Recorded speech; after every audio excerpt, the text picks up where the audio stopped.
agradecerles esta oportunidad, esta posibilidad de intercambio, sobre todo porque son la soberanía conforma ese grupo de palabras que con el advenimiento de las políticas liberales o neoliberales pertenecían a la prehistoria, y de repente esto comienza a cobrar envergadura, valor y significado en la vida de todos nosotros, en la vida de los argentinos, y por supuesto en el marco de lo que muy bien explicaba recién Eduardo Lucita, de la crisis del sistema capitalista. O sea que estamos recuperando un concepto que es vital a los pueblos y que es trascendental en la perspectiva, digamos, de los cambios y las transformaciones que se necesitan para vivir de otra manera. Es en ese marco de que a mí me gustaría un poco plantear lo siguiente. Yo estaba viendo un artículo que acaba de aparecer en donde se dice que Argentina, es un artículo que hizo, un libro que hizo Pablo Manzanelli, Martín Schor y Daniel Aspiazu. En la década del 90 el Producto Bruto Interno estaba en manos de las empresas extranjeras un 16%. Y ahora está superando el 30%. O sea que es una demostración de concentración y centralización de poder y obviamente de decisión. De las 115 actuales, hay 29 que son las más importantes. Cargill, Nestlé, Monsanto, Volkswagen, Aceitera General Dehesa, Bunge en Argentina, etc. ¿Y qué es lo que sucede? Que además facturan el 43% del total de facturación en Argentina. Y el otro tema es que ha ido creciendo esa facturación, o sea que ha ido creciendo la rentabilidad, el nivel de ganancia, en todo este tiempo. Ahora, ¿cuál es la contradicción respecto a este tema? Es que no han invertido en función de las ganancias que han tenido. Y la otra cuestión es que son las empresas que han ido determinando los precios.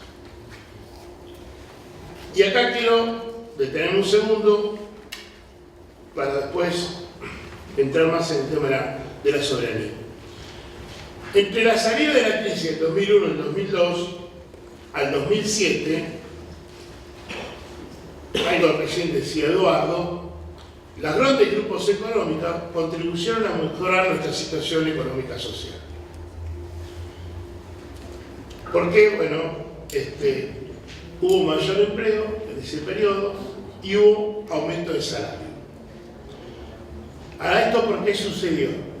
Esto sucede, dicen los especialistas, por tres razones.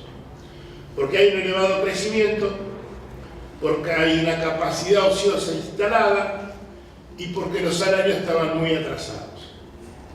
Tres razones que posibilitan crecimiento del empleo, aumento del salario.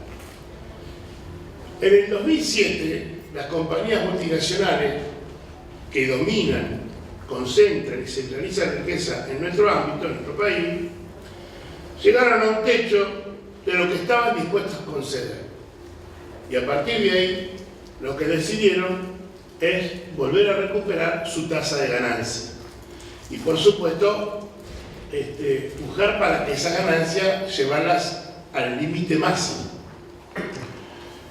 Y es ahí entonces donde aparecen, digamos, cuestiones que tienen que ver con el desarrollo, implementación, etcétera, de modelo productivo. Es decir que, si nosotros hablamos de soberanía, lo primero que necesitamos resolver es la modificación del modelo productivo. Nosotros tenemos un modelo productivo que está basado en la reprimición de la economía que está basado en la exportación y que está basado en la depredación. Esas cuestiones que conforman el modelo productivo devienen de políticas instrumentadas, decididas y orientadas por los grupos multinacionales.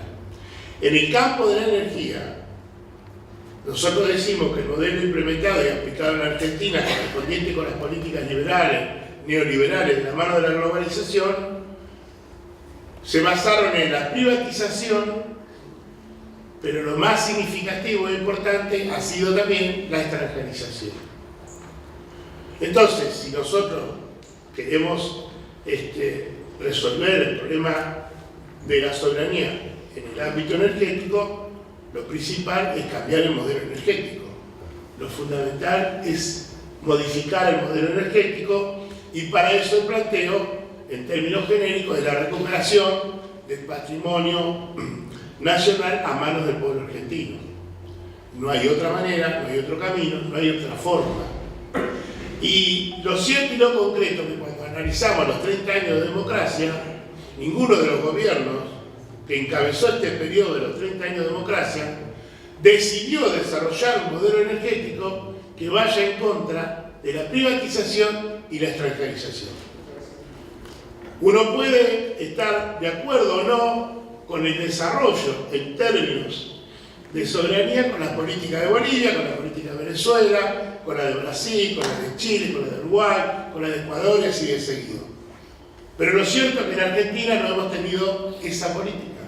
No hemos tenido en ningún momento una iniciativa en función de recuperar soberanía.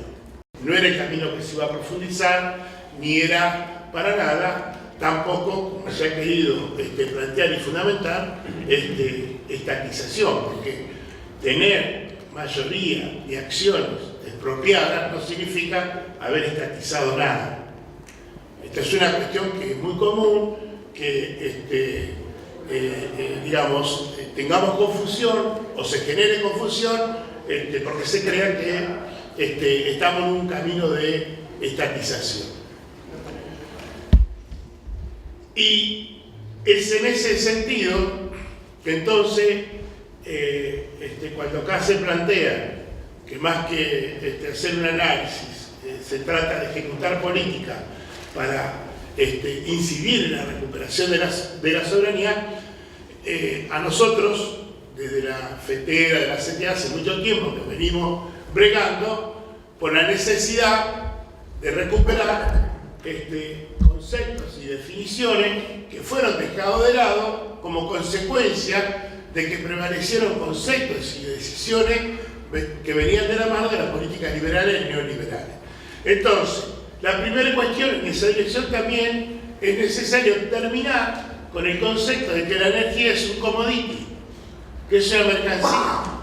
La energía es un bien social. En tanto y en cuanto no modifiquemos conceptos, hace más dificultosa, más difícil la posibilidad de debatir respecto de la recuperación de los recursos a mano del pueblo, respecto de reinstalar políticas estrictamente soberanas. Y en realidad no puede haber soberanía si no hay soberanía energética. ¿Por qué? Porque además de ser un bien común, la energía tiene un valor estratégico que cuando se la define como mercancía, lo que se hace es ponerla en términos de mercado. Entonces, la idea que surgen son las que ya nos hicieron, o ya nos señalaron como ideas positivas, que daba lo mismo fabricar acero que caramelo, o para qué queríamos tener el petróleo enterrado. ¿Qué sentido tenía? Y de esa manera, con esas iniciativas políticas y con este modelo energético, pulverizaron las reservas de gas y pulverizaron las reservas de petróleo de este país, que como decía Eduardo, ni es petrolero, ni es gasífero, pero tenía petróleo y tenía gas. Entonces, junto con esto, del valor estratégico y del concepto social, para nosotros lo otro es que además es un derecho humano. ¿Por qué? Bueno, en tanto y en cuanto nosotros lo tengamos como objetivo volver a la época de la caverna, para exagerar, digamos, el siglo XXI nadie puede tener posibilidad de una vida digna si no tiene acceso a la electricidad, al gas y al agua. Y esto tiene que ver entonces con la posibilidad no solo de tener una vida digna, sino de poder transitar el camino de ser soberano, de ser nosotros mismos. Hoy las políticas instrumentadas a partir de esta concentración y centralización en los grupos multinacionales extranjeros y en la implementación de este modelo productivo, en realidad los argentinos no somos los que decidimos el desarrollo de las megaminerías. No somos los argentinos los que decidimos el monocultivo de la soja. No somos los argentinos los que decidimos el desarrollo del agrotóxico para una mejor producción, o la devastación de bosque, o el fracking, y así de seguido. O sea que, en el fondo, recuperar soberanía, pelear por la soberanía, significa un debate y una lucha contra la cultura del enemigo. Porque es el enemigo, es el capitalismo, es en definitiva el consumismo, el que establece una cultura en el que es más importante alguna cosa que lo que está vinculado a lo estratégico, al bien social, al derecho humano, a la defensa de nuestra propia riqueza. Y eso tiene que ver entonces con la razón existente de que cuando uno analiza cómo se distribuye la energía en el mundo, bueno, hay 1.000 millones que se quedan con el 80% de la producción de la energía, y el resto se reparte en los 5.000 millones restantes de habitantes de manera desigual y con una situación en donde casi tenemos 2.000 millones de habitantes que no tienen acceso a la energía de ninguna naturaleza. Entonces no es una cuestión menor. Recién Eduardo explicitaba lo que significa, en términos casi revolucionarios, el desarrollo de Estados Unidos con el tema del shale gas, y lo que ha significado en la práctica y lo que han definido en la práctica para tener autoabastecimiento energético y no tener más esa dependencia que han venido teniendo fundamentalmente del Medio Oriente, de la OPEP, etcétera, respecto al tema energético. No es un problema para Estados Unidos solamente de soberanía energética. Lo que intentan es no tener dependencia estratégica. Este es el tema. Y este es el problema nuestro. Nosotros no solo perdimos la soberanía, no solo, dejamos de ser soberanos. Eso, aunque parezca mentira, tiene una relación directa con la decisión de que todas nuestras fuerzas armadas, que tienen funciones de carácter estratégico en la defensa del país, las introdujeron al interior del país. Eso está íntimamente ligado con la política energética, aunque parezca que no sea cierto, porque tiene que ver con lo estratégico. Y esto, digamos que en Estados Unidos, así como en algún momento, las consignas que había, recién explicaba Eduardo, que antes era que las empresas salieran afuera y ahora que las empresas regresen, ahora la consigna respecto de lo energético es que hay que consumir lo máximo que se pueda, porque las Fuerzas Armadas de Estados Unidos garantizan ese consumo. Es decir, entonces, cuando nosotros hablamos de soberanía, en la batalla cultural necesitamos que ocupe el lugar que se corresponde respecto de las políticas sociales. Yo siempre insisto con esta comparación porque es, en mi opinión personal, la demostración de por qué enfrentar al enemigo desde el punto de vista cultural. Acá se dice en el documento, con justa razón, que Bolivia defendió sus intereses energéticos y que lo hizo sobre la base de ocupar la calle, de luchar. Esa lucha, también hay que decir, dejó varias muertes en la ruta, etc. Lo mismo sucedió con el golpe petrolero en Venezuela y de la misma manera podríamos señalar otros hechos. Es decir, que hay una voluntad, una decisión política de defender lo propio.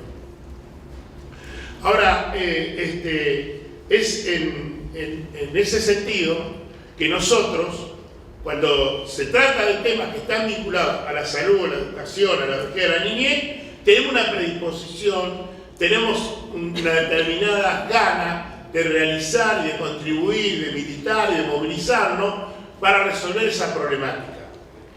No son ni la misma gana, ni la misma predisposición cuando se trata del tema de la energía y cuando se trata del tema de la soberanía.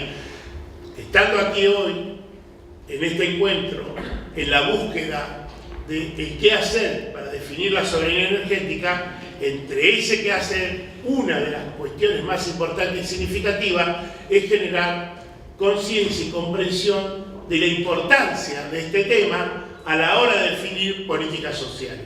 Desde la CTA, y termino, nosotros hemos lanzado la consulta popular en recuperación de la soberanía popular y su defensa, haciendo eje en los bienes comunes y los recursos naturales.